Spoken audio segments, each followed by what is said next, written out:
on the premiere of State of the Union with John King, Sunday, 9 a.m. Eastern.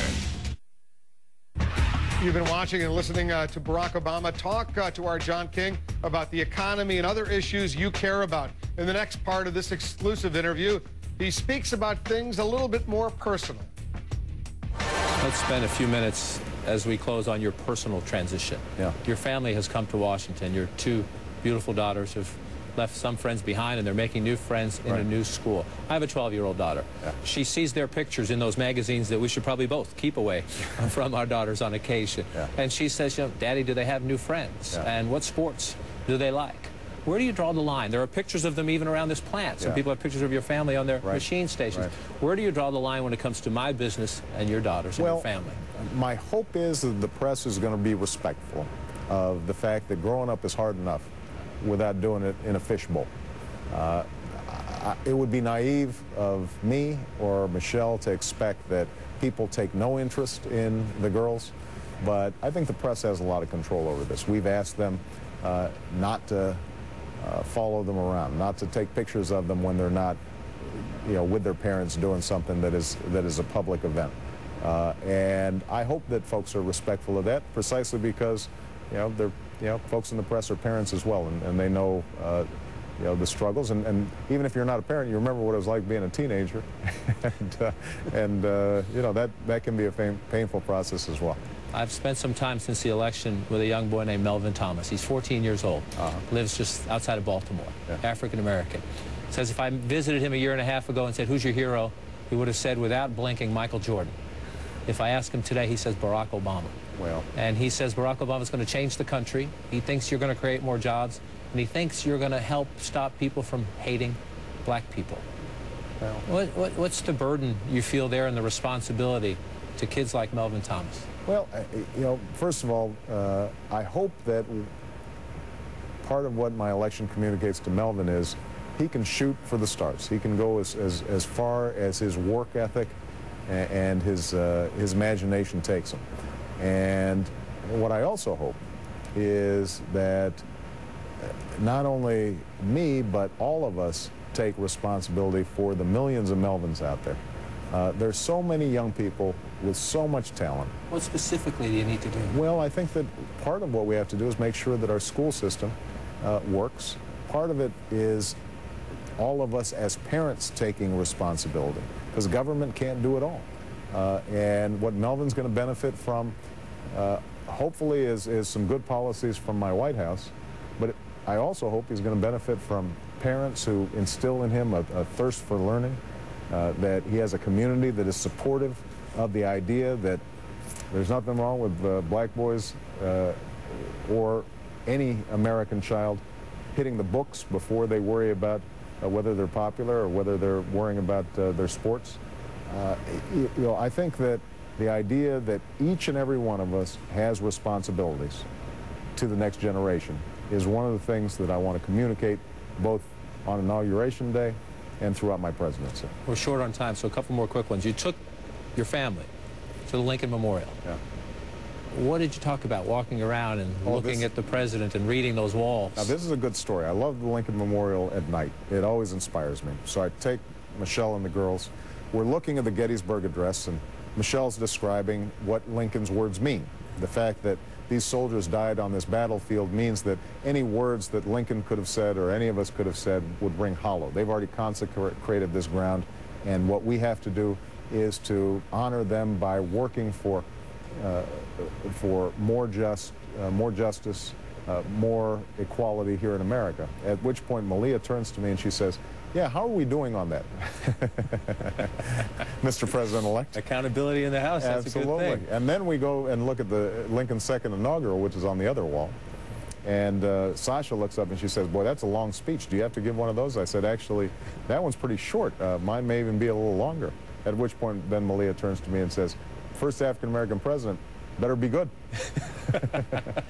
You were tired during the campaign, and it's a pretty exhausting process. At one point, you got a little confused about how many years you've been married. I know you're busy right now, so I just wanted to help you out. You know what this weekend is, right? This is her birthday, Michelle's birthday, and we are going to make sure that we actually had a little birthday party last night. Ahead of the curve this time. That's a smart man. You know, listen, if you're going to miss it, better miss it early than miss it late. Well, actually, one last question, and it's in part silly, but it's not always silly. You like these. I was just with you before this, and you have a couple of them. And there are a lot of people who say, because this will end up in the presidential library, because you don't have privacy anymore, your life's about to change. Tuesday noon, you have to give this up. Yeah. You going to do it? I think we're going to be able to beat this back. I think we're going to be able to hang on to one of these. Now, you want mine? My working assumption, and this is not new, is that anything I write on an email could end up being on CNN. So I make sure to think before I press send. But what this has been, what this does, and it's just one tool among a number of tools that I'm trying to use to break out of the bubble, to make sure that people can still reach me. That if I'm doing something stupid, somebody in Chicago can send me an email and say, "What are you doing?" You know, or you seem detached, or you're not listening to what is going on here in the neighborhood. I want to be able to have voices other than the people who are immediately working for me, be able to reach out and send me a message about what's happening in America. You think you fully comprehend how much your life's about to change? Oh, I've gotten a pretty good sense over the last few days, and truthfully over the last 2 years. It's a process of consistently ratcheting up, and you've got to pick up your game correspondingly, and so far so good. Mr. President-elect, we thank you for your time. I wish you the best. Thank you so much. Hope to see you again when we drop the elect part. There you go. Appreciate it. Thank you very much. Thank you.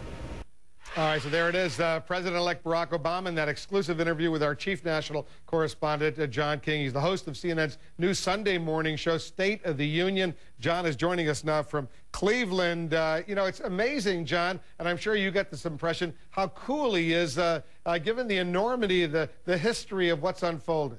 Very relaxed, Wolf, and you might say how with so much pressure building on him. I had a few minutes before the interview off camera, and it was quite striking. He had not only one of these in the holding room, but he had two of them. So they say they have found a way that he will keep at least one of them as president. We will see how that one goes forward. But when we were talking, he said, yes, he needs a lot more time to work on the speech, but he was quite relaxed. He was talking about being at Harvard Law School, and we were talking about how I'm from Boston, and he said, well, he went to Fenway Park when he was up there as a law school student, but didn't get to see as much of Boston as he would have hoped. But then he made crystal clear, as I tried to convert him over, Wolf, to Red Sox Nation, that he was a White Sox fan and always a White Sox fan.